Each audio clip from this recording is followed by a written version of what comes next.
والصلاة والسلام على سيد الأنبياء والمرسلين محمد وآله وأصحابه أجمعين، أما بعد.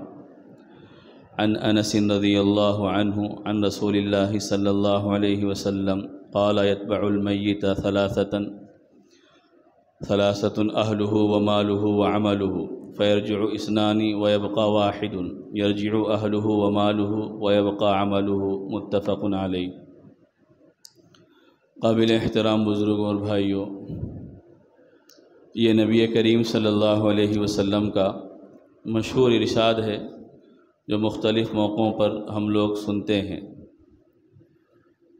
کہ اللہ کے نبی صلی اللہ علیہ وسلم نے فرمایا کہ انسان جب مرتا ہے تو تین چیزیں انسان کے ساتھ قبرستان تک جاتی ہے، قبر تک جاتی ہے. ایک اس کے اہل و عیال، رشتہ دار، دوسرا اس کا مال، اس کی دولت، تیسرا اس کا عمل. پھر اللہ کے نبی نے فرمایا کہ دو چیزیں واپس آ جاتی ہے اور ایک چیز اسی کے ساتھ دفن بھی ہو جاتی ہے. رشتہ دار واپس آ جاتے ہیں دفن کرنے کے بعد، اس کا مال بھی واپس آ جاتا ہے، لیکن ایک چیز جو اس کے ساتھ قبر میں بھی ساتھ رہتی ہے وہ ہے اس کا عمل. یہ حدیث جو نقل کی ہے، یہ عنوان جو حدیثوں کا چل رہا ہے وہ ہے مجاہدے کے عنوان، بابٌ فی المجاہدہ، کہ نبی کریم صلی اللہ علیہ وسلم نے فرمایا کہ دین پر عمل کرنا ہے تو پھر انسان کو محنت کرنا پڑے گا، مشقت اٹھانا پڑے گا. بغیر محنت کے اعمال انجام دینا آسان نہیں ہے، چونکہ طبیعت کے خلاف بہت ساری چیزیں پیش آتے رہتی ہے. ان چیزوں کو دور کر کے انسان کو مضبوطی کے ساتھ عمل کرنے پہ جمے رہنا پڑتا ہے. تو اس کے لیے محنت کرنا، مشقت کرنا، کوشش کرنا اور اپنی طرف سے جتنی جد و جہد کر سکتا ہے وہ ساری کی ساری جد و جہد کرنا. اسی سلسلے سے متعلق روایتوں کو اور حدیثوں کو بیان کیا گیا ہے تاکہ اس کی اہمیت کا اندازہ ہو. اب یہ حدیث تو عام طور پر ہم لوگ سنتے رہتے ہیں. حضرت انس رضی اللہ تعالیٰ عنہ سے روایت ہے، اللہ کے نبی صلی اللہ علیہ وسلم کا ارشاد کہ مرنے کے بعد آدمی کی تین چیزیں قبرستان تک، قبر تک جاتی ہے. ایک تو رشتہ دار جاتے ہیں، دوست احباب جاتے ہیں، تعلقات والے جاتے ہیں، مال بھی جاتا ہے. اس حدیث میں محدثین نے لکھا ہے کہ ایک زمانہ وہ تھا کہ آدمی مرتا تھا تو اس کا مال بھی قبرستان تک لے جایا جاتا تھا، اس کے بعد واپس رشتہ داروں کے ساتھ مال واپس آ جاتا. تو اسی لیے اللہ کے نبی صلی اللہ علیہ وسلم نے بیان فرمایا. بعد نے یہ بھی کہا کہ انسان کے ساتھ جو اولاد ہوتی ہے، چیزیں ہوتی ہے، وہ بھی ایک مال کی شکل ہوتی ہے، تو وہ بھی قبرستان تک جاتی ہے لیکن واپس آ جاتی ہے. باقی جو چیز رہ جاتی ہے وہ عمل جو انسان کے لیے قبر کی تاریکی میں، قبر کے گڑھے میں، قبر کے وحشتناک اندھیرے میں کام آنے والی چیز ہے، وہ انسان کا عمل ہے. تو آدمی عمل پر محنت کرنے والا بنے، جو عمل انسان کے قبر میں بھی کام آنے والا ہے، حشر میں بھی کام آنے والا ہے، اور وہی عمل انسان کو جنت تک لے جائے گا. آدمی دنیا میں مال کے پیچھے محنت کرتا ہے، اہل و عیال کے پیچھے محنت کرتا ہے، لیکن کوئی اس کی قبر میں نہیں آتے. قبر میں آنے والا اس کا عمل ہے. تو اسی لیے اس حدیث کو یہاں پر نقل کیا گیا ہے کہ جو چیز باقی رہنے والی ہے اور آخر مرحلے تک انسان کے ساتھ رہنے والی ہے، انسان اس پر محنت کرے، اس پر کوشش کرے، اور وہ انسان کا عمل ہے. تو آدمی اس کو بھلا دیا. آج دنیا میں انسانوں کا معاملہ یہ ہے کہ ہم نے عمل کو بھلا دیا، باقی دو چیزوں پر ہم محنت کرنے والے بن گئے. مال کے حاصل کرنے پہ محنت کی جاتی ہے، اہل و عیال کو راحت سکون پہنچانے پر محنت کی جاتی ہے. شریعت میں منع نہیں ہے، آپ اہل و عیال کے لیے راحت پہنچانے کے لیے ہر ممکن کوشش کریں، اپنے گھر والوں کو، اپنی اولاد کو سکون و اطمینان دلانے کے لیے، ان کو اچھی زندگی فراہم کرنے کے لیے، اور اس کے لیے مال کمانا بھی پڑتا ہے. لیکن مقصود اس کو بنا کر آدمی عمل سے غافل نہ ہو جائے جو عمل انسان کے کام آنے والا ہے. اس کے بعد دوسری حدیث نقل کی گئی ہے حضرت ابن مسعود رضی اللہ تعالیٰ عنہ سے. اللہ کے نبی صلی اللہ علیہ وسلم نے فرمایا: الجنت اقرب الی احدکم من شراک نعلہ والنار مثل ذالک، کہ جنت انسان کے اتنا زیادہ قریب ہے جتنا زیادہ قریب انسان کے چپل کا تسمہ ہوتا ہے. چپل اور جوتے کا اوپر کا حصہ جو ہوتا ہے اس کو تسمہ کہتے ہیں، وہ جتنا زیادہ قریب ہے جنت بھی اتنا زیادہ قریب ہے، جہنم بھی اتنا زیادہ قریب ہے۔ محدثین نے فرمایا ہے اس حدیث کا مطلب یہ ہے کہ جیسے چپل اور جوتے کو ہم دیکھتے ہیں کہ وہ ہمارے بالکل آنکھوں کے سامنے ہیں، کوئی دور نہیں ہے، تو جنت اور جہنم کو بھی اللہ تبارک و تعالیٰ نے اتنا قریب بنایا ہے۔ انسان اچھا عمل کرنے والا بنے جنت میں چلا جائے گا، برا عمل کرنے والا بنے گا تو جہنم میں چلا جائے گا۔ تو اتنا زیادہ قریب، مثال کے لیے اللہ کے نبی نے فرمایا جیسے چپل اور جوتے کا تسمہ انسان کی آنکھوں کے سامنے ہے اور وہ جب چاہے اپنے پیر پر نگاہ ڈالے تو نظر آ جائے گا، اسی طرح اللہ نے جنت بھی قریب رکھی ہے۔ آدمی جیسے عمل کرے گا اللہ تبارک و تعالیٰ کی جنت میں پہنچ جائے گا۔ اس کے لیے حضرت عائشہ صدیقہ رضی اللہ عنہا کی ایک مشہور روایت ہے، انہوں نے فرمایا کہ تم زندگی میں کسی نیکی کو چھوٹا سمجھ کر مت چھوڑو اور کسی گناہ کو چھوٹا سمجھ کر مت کرو، اس واسطے کہ اگر کسی نیکی کو چھوٹا سمجھ کر چھوڑ دو گے تو کیا معلوم کہ وہی چھوٹی نیکی اللہ کے یہاں نجات کا ذریعہ بن جائے، بخشش کا ذریعہ بن جائے۔ جیسے حدیث میں بہت سارے واقعات کو نقل کیا گیا کہ ایک بدکار عورت، گناہگار عورت راستے سے جا رہی تھی، پانی کی پیاس ہوئی، اس کو ایک کنواں نظر آیا، اس نے پانی پی لیا، اپنے جوتے کو اپنی اوڑھنی سے باندھ کر کنویں کے اندر ڈالا، چونکہ اس کنویں اور بولی میں کوئی ڈول نہیں تھا، کوئی رسی نہیں تھی، اس کو پانی کی طلب اور پیاس تھی، تو اس نے اپنی پیاس کو بجھانے کے لیے اپنی اوڑھنی سے اپنے جوتے کو باندھ کر اس نیچے ڈالا اور اس سے پانی نکالا اور اپنی پیاس بجھا لی تاکہ اس کی سوکھی حلق تر ہو جائے۔ اس کے بعد جب وہاں سے وہ جانے لگی تو اس نے دیکھا کہ ایک کتا ہے جو پیاس کی وجہ سے اپنی زبان کو زمین پر مار رہا ہے، زمین پر لگا رہا ہے، تو اس کے دل میں ایک خیال آیا کہ جس طرح کچھ دیر پہلے مجھے شدت سے پیاس ہو رہی تھی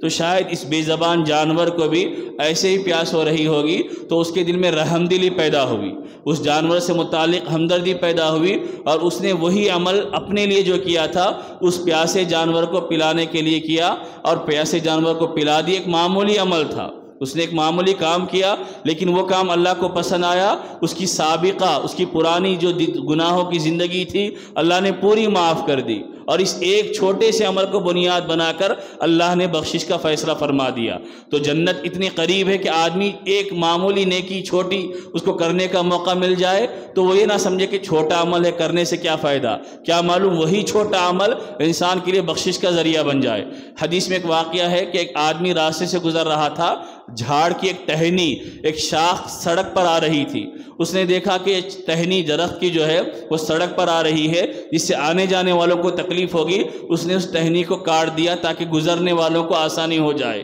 اللہ تبارک و تعالیٰ نے اس کے اس معمولی عمل کو نجات کا ذریعہ بنا دیا۔ تو ایسے بے شمار اعمال ہے کہ آدمی یہ نہ سوچے کہ چھوٹا عمل ہے، اللہ تبارک و تعالیٰ بعض اوقات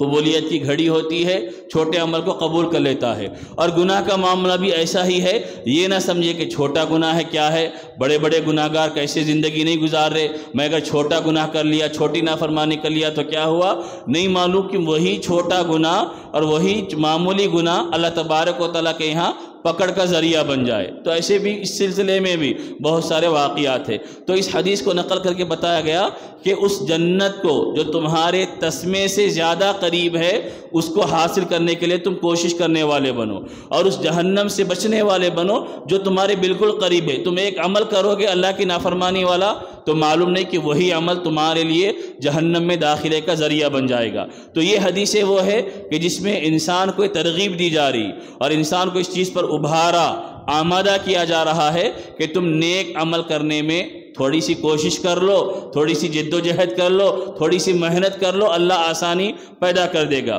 اس کے بعد ایک حدیث بڑی بہترین حدیث اور بہترین واقعہ ہے۔ واقعہ یہ ہے کہ ایک صحابی ہے ابو فراس ربیعہ بن کعب اسلمی رضی اللہ تعالیٰ عنہ، یہ اللہ کے نبی صلی اللہ علیہ وسلم کے ان صحابہ کرام میں سے تھے جو صفہ چبوترا جو مسجد نبوی میں اللہ کے نبی نے بنوایا تھا، جس میں غریب صحابہ بھی رہتے تھے، بے گھر صحابہ بھی رہتے تھے، اور وہ صحابہ بھی رہتے تھے جو اللہ کے نبی سے دین کا علم حاصل کرنے کے لیے پڑے رہتے، جیسے حضرت ابو ہریرہ رضی اللہ عنہ، عبداللہ ابن مسعود رضی اللہ تعالیٰ عنہ، عبداللہ ابن عمر رضی اللہ تعالیٰ عنہ۔ تو یہ صحابی ابو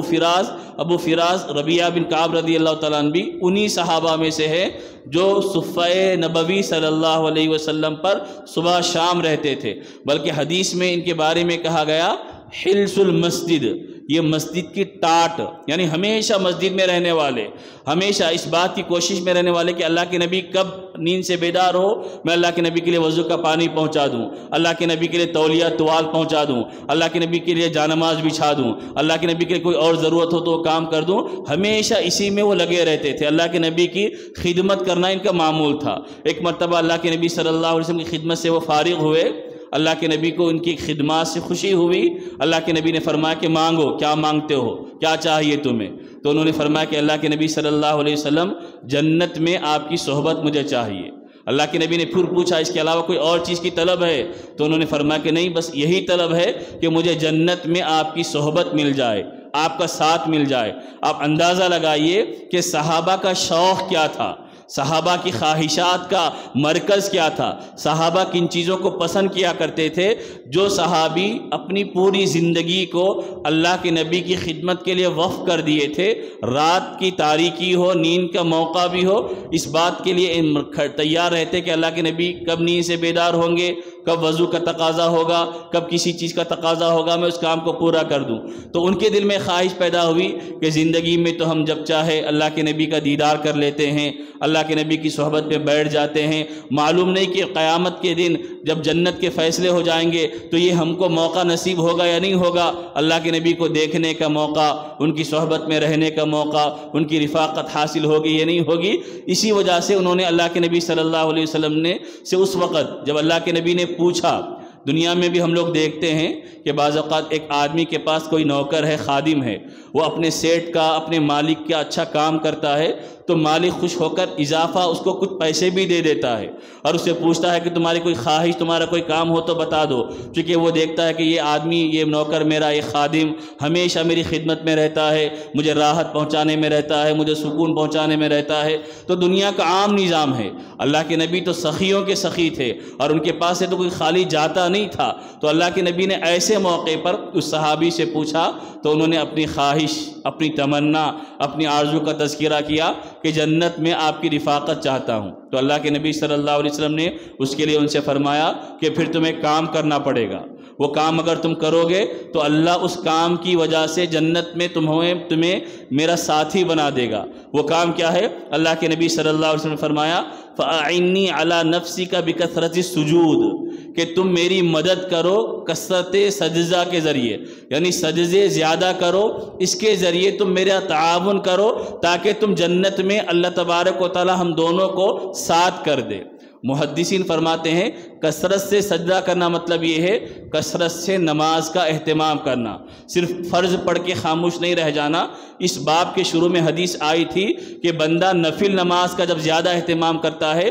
وہ اللہ کے اتنے قریب ہو جاتا ہے کہ حدیث میں اللہ کے نبی نے فرمایا گویا کہ وہ اللہ کی آنکھ بن جاتا ہے، اللہ کا ہاتھ بن جاتا ہے، یعنی جو اللہ کی مرضی ہوتی ہے وہی کرنے والا بن جاتا ہے۔ تو اللہ کے نبی نے ان کی خواہش کو پورا کرنے کے لیے عمل کیا بتایا؟ اللہ کے نبی نے فرمایا اگر تم یہ چاہتے ہو کہ جنت میں تمہیں میری صحبت مل جائے، اس کے لیے نمازوں کا اہتمام کرنا پڑے گا، کثرت سے نفل پڑھنا پڑے گا، کیونکہ سجدے زیادہ کس میں ہوں گے؟ اب زیادہ آپ نماز پڑھیں گے تو سجدے بھی زیادہ ہوں گے، اور سجدہ یہ اللہ کے قریب کرنے والا عمل ہے۔ بندہ جتنا زیادہ سجدہ کرتا ہے اتنا ہی زیادہ اللہ کے قریب ہوتا ہے۔ سجدے پوری نماز میں سب سے زیادہ قربت، سب سے زیادہ نزدیکی بندے کو جو ملتی ہے وہ سجدے کی حالت میں اللہ سے ملتی ہے۔ گویا کہ بندہ اپنے آپ کو اللہ کے قدموں میں ڈال دیتا ہے، اپنے آپ کو نچھاور کر دیتا ہے اللہ تبارک و تعالیٰ کے سامنے، اپنی ذات کو، اپنی حیثیت کو، اپنے مقام کو، اپنے مرتبے کو، سب کچھ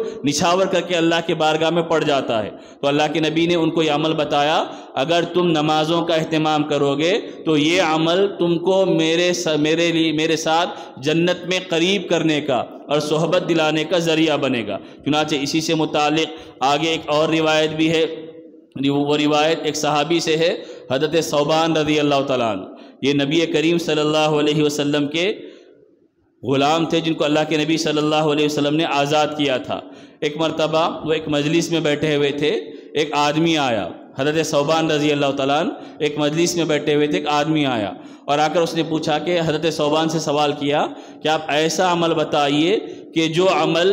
اللہ تبارک و تعالیٰ کے قریب کرنے والا ہو، کوئی عمل ایسا بتا دیجئے جو اللہ کے قریب کرنے والا ہو۔ وہ خاموش رہے۔ اس نے پھر سوال کیا، وہ خاموش رہے۔ تیسری مرتبہ سوال کیا تو حضرت ثوبان نے فرمایا کہ میں نے بھی یہی سوال نبی کریم صلی اللہ علیہ وسلم سے کیا تھا، میں نے بھی یہی پوچھا تھا کہ اللہ کے نبی ایسا عمل بتا دیجئے جو اللہ کے قریب کرنے والا ہو۔ تو اللہ کے نبی صلی اللہ علیہ وسلم نے فرمایا علیک بکثرت السجود، کہ تم اپنے اوپر سجدوں کی کثرت کو لازم کر لو، یعنی اس بات کا اہتمام کرو کہ کثرت سے تم سجدے کرنے والے بن جاؤ۔ سجدے کثرت سے کرنے والے کا مطلب یہی ہے کہ نمازوں کا، نفل نماز کا زیادہ سے زیادہ اہتمام کرنے والے بن جاؤ، یہ عمل تم کو اللہ سے قریب کرے گا۔ اس کے بعد انہوں نے فرمایا فَإِنَّكَ لَمْ تَسْجُدَ لِلَّهِ سَجْدَةً إِلَّا رَفَعَكَ اللَّهُ بِهَا درجتاً وَحَتَّ عَنْكَ بِهَا خَطِيئَةً، کہ تم اللہ کے لیے ایک سجدہ کرو گے تو اس کے نتیجے میں اللہ ایک درجہ بلند کرے گا تمہارا، اور ایک گناہ کو اللہ معاف کرے گا۔ تو یہ سارے طریقے وہ ہے کہ جس سے بندہ اللہ کا قرب حاصل کر سکتا ہے، اور اس قرب حاصل کرنے کے لیے آدمی کو محنت کرنا پڑے گا۔ آج ہماری صورتحال یہ ہے، فرض ہم سے ادا نہیں ہو رہے، فرض کے ادا کرنے میں ہم کوتاہی کرتے ہیں، نفل تو دور ہو گئی، سنتوں سے لاپرواہی عام ہوتے جا رہی ہے، سنتیں ہم پڑھنے اور سنتوں کا اہتمام کرنے سے ہم بھاگ رہے ہیں۔ تو سنتوں کا اہتمام نہیں کریں گے، نوافل کا اہتمام نہیں کریں گے، فرض کے علاوہ نمازوں کا اہتمام نہیں کریں گے، تو ظاہر سی بات ہے کہ پھر انسان کو اللہ کا قرب کیسے ملے گا، اللہ تبارک و تعالیٰ اس کی ضروریات کیسا پوری کرنے والا بنے گا۔ تو فرض کی ادائیگی کے ساتھ نوافل کا اہتمام، سنتوں کا اہتمام اور نمازوں کا اہتمام انسان کے لیے درجات کے بلند ہونے کا بھی ذریعہ ہے، گناہوں کے معاف ہونے کا بھی ذریعہ ہے، اللہ کے قربت کے حاصل ہونے کا بھی ذریعہ ہے، اور اس کے لیے آدمی کو محنت کرنا پڑے گا۔ فرض کے لیے آپ وقت نکال رہے، گھر سے مسجد کو آ رہے، ٹائم دے رہے، تو اسی طرح نفل کے لیے بھی وقت دینا پڑے گا۔ تو اس میں مجاہدہ ہے، اس میں محنت ہے، اور بغیر محنت کے دنیا میں کوئی چیز انسان حاصل نہیں کرتا۔ محنت کیے بغیر نہ پیسے ملتے ہیں، محنت کیے بغیر نہ راحت ملتی ہے، محنت کیے بغیر نہ عمدہ غذائیں ملتی ہے، محنت کیے بغیر دنیا کی کوئی نعمت نہیں ملتی، تو محنت کیے بغیر آخرت کی نعمتیں کیسے ملیں گی؟ محنت کیے بغیر جنت کی نعمتیں کیسے ملیں گی؟ محنت کیے بغیر اللہ کا قرب کیسے ملے گا؟ تو اس لیے امام نووی رحمۃ اللہ علیہ نے ان حدیثوں کو یہاں نقل کیا ہے کہ مجاہدہ کرنا پڑے گا، تب جا کر اللہ تبارک و تعالیٰ اس کا نتیجہ، اس کا پھل، اس کا اچھا انعام انسان کو عطا فرمائے گا۔ اس کے بعد ایک حدیث ہے حضرت ابو صفوان رضی اللہ تعالیٰ عنہ سے مروی ہے، جس میں اللہ کے نبی صلی اللہ علیہ وسلم نے فرمایا خیر الناس من طال عمرہ وحسن عملہ، کہ بہترین انسان وہ ہے کہ جس کی عمر بھی لمبی ہو، اس کا عمل بھی زیادہ ہو۔ یہ بہترین انسان ہے۔ صرف عمر لمبی ہو جائے، عمل نہیں ہے، وہ اللہ کے نزدیک بہتر انسان نہیں ہے۔ کہ عمر تو بڑھتے جا رہی ہے لیکن زندگی دیکھو وہی بے دینی کی زندگی، وہی بدعمالی کی زندگی۔ آدمی کی ذمہ داری یہ ہے کہ جیسے جیسے عمر بڑھ رہی ہے ویسے ویسے اعمال کی طرف شوق اس کے اندر پیدا ہو جائے، اس کو یہ احساس پیدا ہو جائے کہ اب یہ میں عمر کے آگے بڑھ رہا ہوں، یہ دنیا جو عارضی دنیا ہے مجھ سے چھوٹنے والی ہے، میں دائمی گھر کی طرف جانے والا ہوں، میں آخرت کی طرف جانے والا ہوں، میں حقیقی منزل کی طرف جانے والا ہوں۔ میں 50 سال کا ہو گیا، 60 سال کا ہو گیا، 70 سال کا ہو گیا، گویا کہ یہ دنیا چھوٹنے کی عمر میری کم رہ گئی ہے، اب میں آخرت کی طرف جانے والا ہوں، تو میرے عمل میں اضافہ ہونا چاہیے۔ اللہ کے نبی صلی اللہ علیہ وسلم نے فرمایا بہترین انسان وہ ہے جس کی عمر بڑھے ساتھ میں عمل بھی بڑھنے والا ہو۔ عمر بڑھ جائے عمل نہیں بڑھے وہ بہترین انسان نہیں ہے۔ عمر کم تھی عمل نہیں کیا تو گویا کہ اس نے زیادہ کام نہیں کیا، اللہ تبارک و تعالی نے موقع نہیں دیا۔ لیکن یہ اللہ کی نعمت ہے کہ اللہ کسی کو لمبی عمر عطا کرے۔ اسی لیے اللہ کے نبی صلی اللہ علیہ وسلم یہ دعا فرماتے تھے کہ اے اللہ جب تک میری زندگی میں خیر ہے مجھے زندہ رکھیے، اور جب میری زندگی میں کوئی خیر باقی نہیں ہے مجھے موت دے دیجیے۔ تو یہ اب جب عمر بڑھے گی تو بہتر عمل کرنا ہے تو پھر انسان کو اس کے لیے محنت بھی کرنا پڑے گا۔ یہ اللہ تبارک و تعالیٰ کا احسان ہے کہ اللہ کے نبی صلی اللہ علیہ وسلم نے بشارتیں دی ہے کہ جو انسان جوانی میں اللہ کی عبادت جس اہتمام کے ساتھ کرتا تھا، اگر بڑھاپے میں پہنچنے کے بعد وہ اہتمام بڑھاپے کی وجہ سے نہیں کر سک رہا، اللہ تبارک و تعالیٰ جوانی کے ان اعمال کی وجہ سے بڑھاپے میں بھی ان اعمال کا ثواب عطا فرمائے گا، بڑھاپے میں بھی ان کا اجر، ان کا انعام ملتے رہے گا۔ آدمی عمر کی کمزوری کی وجہ سے اور عمر کی زیادتی کی وجہ سے بعض اوقات بہت سارے وہ کام نہیں کر سکتا ہے جو نوجوان کرتے ہیں، اور جو جوانی میں وہ کرتا تھا لیکن اس کے دل میں حسرت رہ جاتی ہے، آرزو و تمنا رہ جاتی ہے، تو اللہ کے نبی کے ارشادات میں ہے، اللہ کے نبی نے فرمایا اللہ تبارک و تعالیٰ اس کو اس عمر میں وہ سارا ثواب عطا فرمائے گا جو کام وہ جوانی میں کرتا تھا اور جوانی میں چھوڑتا نہیں تھا۔ تو میرے بزرگوں، میرے بھائیوں، یہ روایتیں ہیں کہ جس میں اللہ کے نبی صلی اللہ علیہ وسلم نے ان چیزوں کو بیان فرمایا ہے۔ یہ صحابی جو ابو صفوان رضی اللہ تعالیٰ عنہ ہیں، ابو صفوان عبداللہ بن بسر اسلمی رضی اللہ تعالیٰ عنہ، ان کے بارے میں ہیں کہ جب یہ چھوٹے تھے تو ان کے والد اللہ کے نبی صلی اللہ علیہ وسلم کی خدمت میں لائے تھے۔ اللہ کے نبی صلی اللہ علیہ وسلم نے ان کو دعا دیتے ہوئے فرمایا تھا کہ یہ بچہ 100 سال جیے گا۔ چنانچہ ان کے بارے میں ہے 100 سال کی پوری زندگی انہوں نے پائی،